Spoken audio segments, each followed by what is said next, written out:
یہ وہ سرزمین ہے جہاں ہزاروں سال پہلے فرعون اپنی طاقت کے نشے میں خود کو سب سے بڑا سمجھتا تھا۔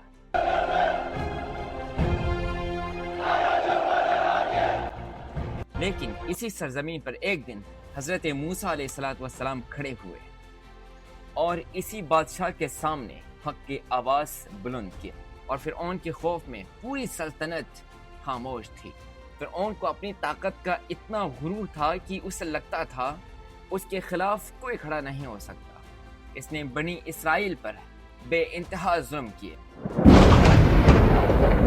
اور اپنی حکومت کو قائم رکھنے کے لیے ان کے بیٹوں کو قتل کروانا شروع کر دیا۔ لیکن فرعون جس بچے سے خوفزدہ تھا، اسی موسیٰ علیہ السلام کی پرورش خود فرعون کے گھر میں ہوئی، اور یہی مصر کی تاریخ کا سب سے بڑا سبق ہے۔ صدیاں گزرتے گئے، حکمران بدلتے گئے، سلطنت بدلتی گئی، لیکن مصر کی سرزمین پر ایک چیز بار بار سامنے آتی رہی۔ 19ویں صدی کے آخر میں سلطنت عثمانیہ کے تحت ایک نیم خود مختار خطہ تھا۔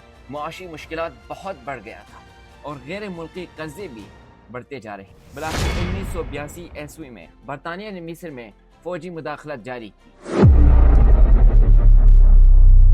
اور رفتہ رفتہ اس کے اثر و رسوخ بہت بڑھ گیا۔ اب مصر کی سیاست اور صحافت اور معاشرے پر پوری یورپی اثر نظر آنے لگے، لیکن دوسری طرف مصر میں ایک نئی بے چینی جنم لے رہی تھی۔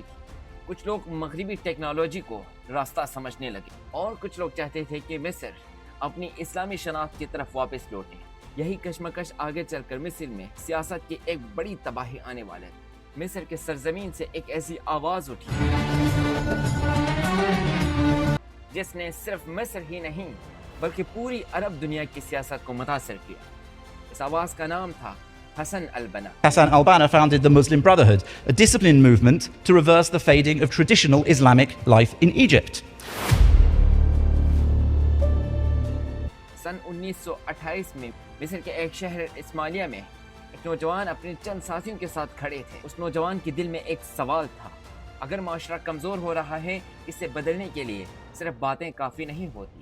یہ نوجوان تھا شیخ حسن البنا۔ انہوں نے اپنی چند ساتھیوں کے ساتھ مل کر اخوان مسلمین کا بنیاد رکھی۔ جلد ہی یہ تحریک اسماعیلیہ سے نکل کر قاہرہ، سکندریہ اور مصر کے دوسرے شہروں تک پھیلنے لگے۔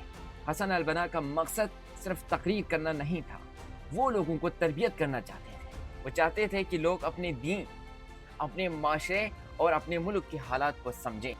رفتہ رفتہ مختلف طبقوں کے لوگ اس تحریک سے وابستہ ہونے لگے، لیکن جیسے جیسے اخوان مضبوط ہوتے گئے، حسن البنا نے برطانوی اثر و رسوخ کو ختم کرنے کی اور مصر کی سیاسی اور سماجی اصلاح کا مطالبہ کیا۔ پھر حالات کشیدہ ہونے لگے، بہت سارے لوگوں کی گرفتاریاں ہوئی اور بہت سارے لوگوں کو قتل کر دیا گیا۔ دباؤ حکومت کی طرف سے بہت بڑھ گئی تھی۔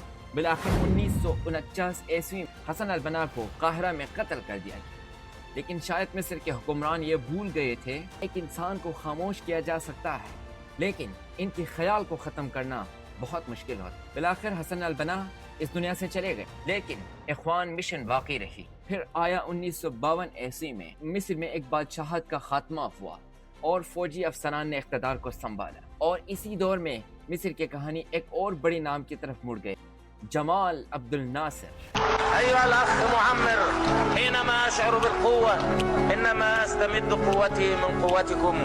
جمال عبد الناصر کے دور میں اخوان المسلمین پر سخت دباؤ بڑھ گیا اور پھر ایک دفعہ بڑی تعداد میں لوگوں کو گرفتاری کرنا شروع کر دیا۔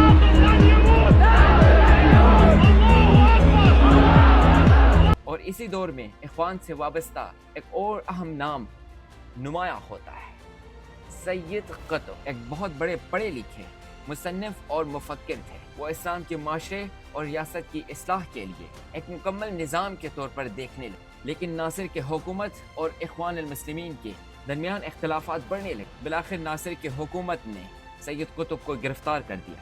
وہ طویل عرصے تک جیل میں رہے اور اسی جیل میں اپنی معروف کتاب معلم طریق لکھی۔ مصر کی کہانی کو صرف ایک صدر، ایک جماعت یا ایک حکومت سمجھنا آسان ہے، لیکن حقیقت میں اس کی کہانی بہت طویل ہے۔ کیا مصر کے سرزمین میں دبی ہوئی چنگاری کیا واقعی ہی ٹھنڈی ہو چکی ہے، یا آنے والے وقت میں ایک بار پھر سے بڑک اٹھے؟ تو ملتے ہیں اگلی شاندار ویڈیو میں، تب تک کے لیے خدا حافظ۔